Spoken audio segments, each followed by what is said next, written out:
अस्सलाम वालेकुम dear students. आज हमारा ग्रुप थ्योरी का लेक्चर नंबर 8 है। तो लेक्चर शुरू करने से पहले मैं आप लोग को एक बात कहना चाहूँगी कि अगर आपको मेरी वीडियो अच्छी लगती है तो मेरे चैनल को सब्सक्राइब और शेयर ज़रूर कीजिएगा। मुझे कुछ स्टूडेंट्स ने कमेंट करके कहा था कि मैम ग्रुप थ्योरी पर लेक्चर दें, तो मैं उनके लिए इतनी मेहनत से वीडियोज़ वगैरह बनाती हूँ। तो अगर आपको वीडियो मेरी अच्छी लगती है तो आप उसको सब्सक्राइब और शेयर ज़रूर किया करें। तो चलिए हम शुरू करते हैं अपना लेक्चर नंबर 8 है। उसमें हमने थ्योरम आज स्टडी करना है। थ्योरम में है हमारे पास लेट जी बी आ ग्रुप, जी कोई सा हमारे पास ग्रुप है और उसमें से हमने एक एलिमेंट ले लिया ए, ठीक है। देन हमने प्रूफ क्या करना है, वो जो एलिमेंट हमने लिया ए उसका ऑर्डर इक्वल रहता है ऑर्डर ऑफ ए इनवर्स के, ठीक है। फिर से सुन लें कि जी हमारे पास कोई सा ग्रुप है और उस ग्रुप में से हमने कोई एलिमेंट ले लिया ए। देन हमने प्रूव करना है order of A and order of A inverse क्या है, इक्वल, ठीक है। तो चलिए स्टूडेंट हम इसको प्रूव करते हैं। देखें तो सबसे पहले तो हमें लेट करना पड़ेगा ए का ऑर्डर क्या है और ए इनवर्स का ऑर्डर क्या है। ऑर्डर पता होगा तो ही हम शो करेंगे ना कि इक्वल है ये। तो इसलिए सबसे पहले हम ऑर्डर को लेट कर लेते हैं। हम लेट करते हैं, लेट जो ऑर्डर ऑफ ए है वो m है। दिस सिंप्लाइज, इसका क्या मतलब हुआ, a का ऑर्डर m है, इसका मतलब हुआ a रेज m करने से हमें आइडेंटिटी मिलती है। एंड दूसरी साइड पे हम कह देते हैं जो ऑर्डर ऑफ a इनवर्स है वो क्या है, n है।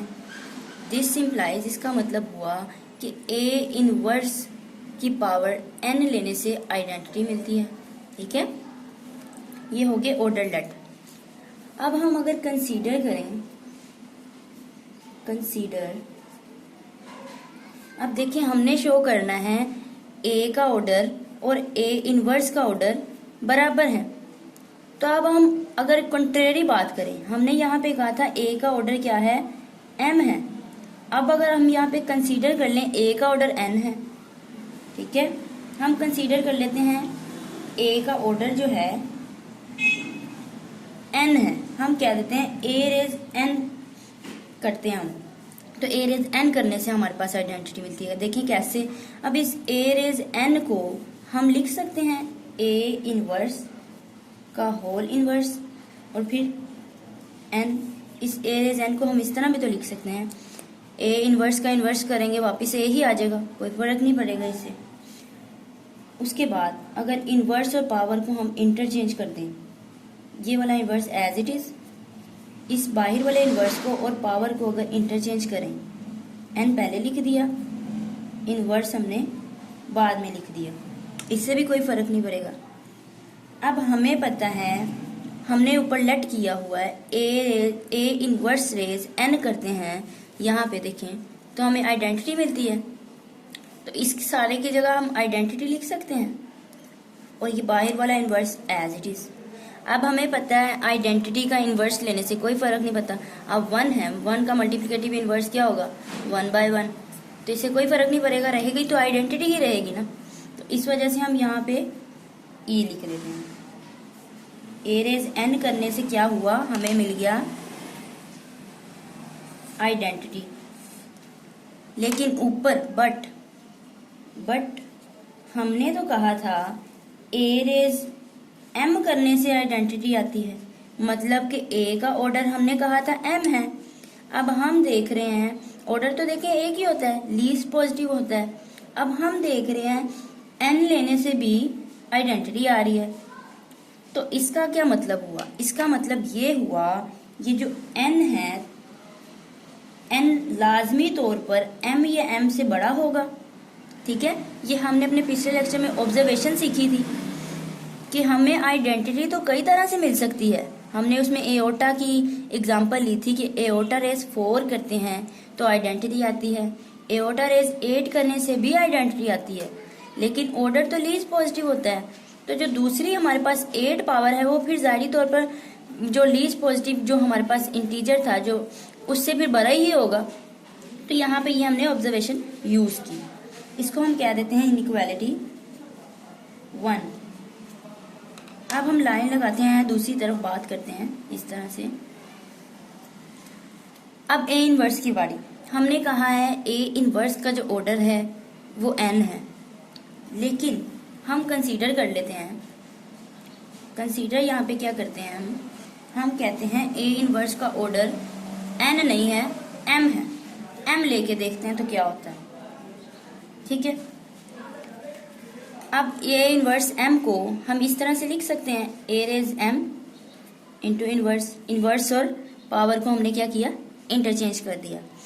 अब हमें पता है ए रेज m करने से e आता है। कैसे पता है, यहाँ पे हमने लेट किया हुआ है, ये देखें ए रेज m करने से e आता है, तो इसकी जगह हम e लिख सकते हैं, आइडेंटिटी। ये इनवर्स एज इट इज, और आइडेंटिटी का इनवर्स लेने से आइडेंटिटी ही रहेगी वो, इससे कोई फर्क नहीं पड़ेगा। तो देखिए हमने यहाँ पे क्या शो कर दिया, हमने शो किया कि ए इनवर्स की अगर पावर m लेते हैं तो हमें आइडेंटिटी मिलती है, लेकिन बट हमने तो ऊपर कहा था कि ए इनवर्स की जो पावर n लेते हैं उससे आइडेंटिटी मिलती है। हमने कहा था ए इनवर्स का जो ऑर्डर है वो n है। यहाँ पे तो क्या निकला, यहाँ पे देखा, यहाँ पे शो हो रहा है कि ए इनवर्स की पावर m लेने से भी आइडेंटिटी आ रही है। तो दिस इम्प्लाइज, इसका मतलब हुआ ये जो m है, ये m लाजमी तौर पर इस ऑर्डर से बड़ा होगा या इक्वल होगा। ठीक है, इसको कह देते हैं हम इनइक्वालिटी 2।